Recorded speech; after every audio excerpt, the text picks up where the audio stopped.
দুইটা দুইটা ভয়ঙ্কর পাপের কথা বলে দেই। এই দুইটা পাপে যারা আসক্ত হয়ে আছে তারা তওবা করে ফিরে আসলে পরেও সারা জীবন তাদেরকে এটা সাফার করতে হবে। কথা বুঝতে পারছেন না? তওবা করে ফিরে এসেছেন মনে করেন, তারপরেও আপনাকে সারা জীবন এই পাপের ফলটা ভোগ করতে হবে। এক, মাদকদ্রব্য দীর্ঘদিন সেবন করেছেন, তওবা করেছেন, ফিরে এসেছেন, আল্লাহ হয়তো মাফ করে দিয়েছেন, আল্লাহ পাক মাফ করে দিয়েছেন, বাট আপনি আপনার দেহের যে ক্ষতিটা করে ফেলেছেন এটা পোষাতে পারবেন না। এক না। দুই, তখন আপনি যদি বিয়ে করেন আপনি স্ত্রীকে সন্তুষ্ট করতে পারবেন না। হ্যাঁ।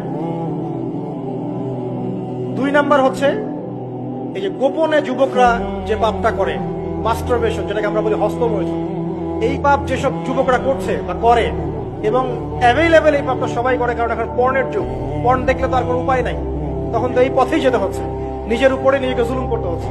যারা হস্তমৈথুন অভ্যস্ত হয়ে গেছে এরা যদি তওবা করে ফিরেও আসে, শরীরের যে ক্ষতিটা হয়েছে এটা পূরণ হবে না।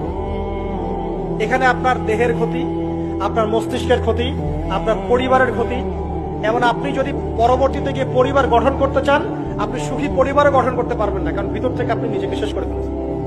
গোপন পাপে লিপ্ত হবেন না, আপনি যৌবনকে ধরে রাখেন, ইনশাল্লাহ দেখবেন আপনি সারা জীবন এনজয় করতে পারবেন ইনশাল্লাহ।